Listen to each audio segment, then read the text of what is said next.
go more into the east, is Satan, which means a being who is becoming. Yes.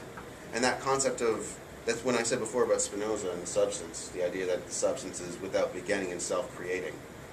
And that definitely is harmonious. I wonder if that's what they mean by the dropping of the ego, is that as you drop the ego, you're becoming the being that you are. It's an interpretation, certainly. Yes. So how do you know that it's your holy guardian angel and it's not some scary person? Well, like, and that's... You know, because... That's a big deal. It seems kind of ridiculous to place your trust completely in one that's external. There's a lot of different ways to prove an entity or to get an entity to prove itself. I mean, and the question is, okay, if it's your holy guardian angel, it should be able to tell you, like, what's up with your life and where you're going in your direction. And that should be testable information, you know? But why listen to another entity? Well, because the idea is that, and one of the major points that Crowley's making with his whole idea of why we should do magic to begin with and not just rely on whatever is there are entities that exist, intelligences, consciousnesses, whatever you want to call it, inorganic life forms, as Carlos Castaneda calls them, who actually have knowledge that we don't have and can tell us to go directions that we don't know to go, like higher intelligences. And Crowley's very clear that our civilization is going to fail.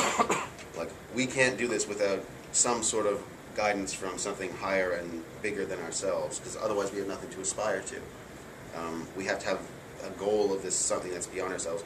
There's one point, I think, where he says, I forget the way he puts it exactly, but basically any goal that can be reached and manifested is only like a minor path. Like, we should be aspiring to things that we can never fully get to, so we can reach higher than ourselves, right?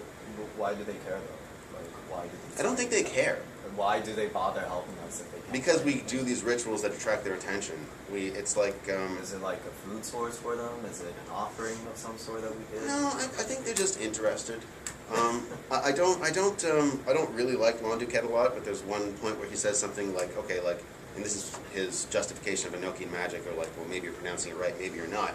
But he's like, if a mouse came up to you and said, oh, great maker of bread and cheese, please hearken unto me as I have these things to say to you, and blah, blah, blah. You wouldn't care if the mouse was pronouncing words wrong sometimes.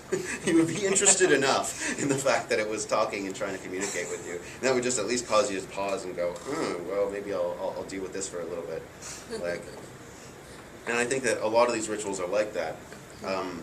One thing that I noticed when you start doing these workings, the more interest you take in the astral plane and spirits that exist there, the more interest they take in you, because they become aware of you. Whereas before, they're just not aware of you. This is part of the reason that I'm very dismissive of people who tell me that they have been contacted by spirits without actually having done anything themselves. It's kind of like, well, why? Why would it, like you're saying, why would it care? Why would the spirit be interested? Whereas if you do these kind of things regularly, then you start to kind of get a little bit of back and forth and entities trying to contact you or communicate with you, just because they've noticed you. It's like you would say, just to use the most pedestrian possible example, like if you've met someone a couple of times, maybe like you drink at the same bar or whatever, and then you run into them on the subway, you're going to say, hi, how you doing? Like, you make some kind of contact with them. If there's a stranger, you would just ignore them. And I think the same kind of rules apply with entities on the spiritual astral plane. Like, the more attention you pay to them, the more attention they're going to pay to you.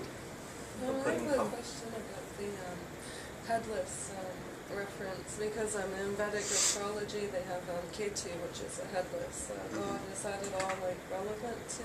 I don't think that would be. South? No, I don't think that would be connected necessarily. I mean, in the what's the word I want? In the metaphorical sense, yeah, I'm sure they kind of probably draw on the same thing. I don't think there would have been that much influence on that particular ritual at that particular time. I mean, we can see a connection, but I don't think it would be necessarily the same. But I mean, it's just a basic human concept. Like, the head is important. We can do without the rest of these things. We can lose those. As in the Vedic tradition, the head is cut off. I don't know the exact story, but that's the north node, and the south node is Ketu, which is the headless body, which wanders around, is more intuitive, but Rahu is the evil part of your personality, which is separated from your body and obsessive, and going out trying to devour everything. Yeah, and we got to, and the thing is, I think this ritual is a way of confronting those things. Oh, And that's because that's the important part about like getting to the point that I'm talking about in terms of crossing the abyss is we have to confront all the unpleasantness and so on and whatnot. yeah, because catches the things that we're letting go of. So. Is there a question over here? Yeah, just, I don't know, the idea of placing complete trust and faith in an entity. It's like, If the entity, it seems, it would have to give you something that you would be able to put your trust in. but I don't I know mean, for... no, I know, definitely be critical. I'm not saying don't be critical. I'm not saying like accept the first thing that comes along and says it's your holy guardian angel. Certainly, it all depends how much it takes for you to put your trust in that entity. I mean, for me, I thought about this with my angel for a long time before I finally like got to trust it. And even then, we had like a number of experiences where I'll like try to make it prove itself or whatever, just because I don't always know. Just because I get an intuition or an impulse, and it's like, oh, this is coming from your angel. It's like, well, is it? Like, prove it to me.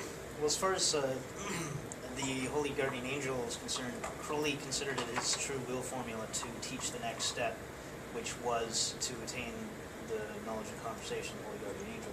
So that sort of says to me that it's an important part of the evolutionary process for people as well. So it's not just a matter of sort of like you want to get something and you want to... Yeah, it's different than the whole sort of like goetic elemental type experience, or even like when you're praying to an angel to be healed or enlightened or whatever. I mean, yeah, it's a completely different thing. It's like, what am I for? Like, we are all tools of some kind. We're here to do something. That's sort of like the fundamental philosophical underpinning of Lima is we're here to do shit. The world should be a different place because we were alive. Like, if the world is the same after we die that it was when we were born, then our existence is meaningless. That's what it says in Liber Al. Like, when it's talking about, you know, the people who sorrows are shadows that pass and are done, and these people are like have a no impact on reality. It's almost like they're not existing at all, and he kind of identifies them as non-entities. And a lot of the book, because there's a few things in Liber Al that are direct quotes from the Book of Revelations, which contains within it the idea that there's a limited number of people. Well, the way it gets portrayed in certain religions is there's a limited number of people who get into heaven, the 144,000 or whatever. But if you look at John Dee's Enochian work, what's strongly implied, and actually, it's not really directly said by the angels, but there's one point where they kind of say to him, there's no more human beings in the world that there ever were from the beginning of time to the end. There's always the same number of people. What's implied there is that there are only certain people who are real. And what I would define, in my own interpretation of that, what I would define that as is these are the people who actually have an impact on the reality. They change, things are not the same because they existed. And that's what moves everything forward, i.e. toward the end. Although I don't think the end is really a thing, but necessarily. But that's, again, my interpretation. Could a spirit contact you because you had a connection with it in a past life, maybe? That's possible. That's really hard to verify, you know. And it all depends like how much past life work a person has. One of the things that I do say though, I mean, it wouldn't even have to be a past life necessarily. Like if you fuck with these things at any point in your life, you're fucking with them for your whole life. They exist outside of time. That's pretty clear in everyone's interpretation. So they have no concept of they can fuck with you when you're a kid and fuck with you later or whatever. Like, it doesn't matter. Or even if you've never had previous contact with them, maybe it's like when you take that allegory of the stranger, maybe that stranger at the subway looks or acts a certain way that draws your attention to them. It's Without possible. Them consciously meaning to. As long as, like, all I would say about that is it's really important to be very critical of these experiences when they appear to be happening and not just, not to take stuff and run with it.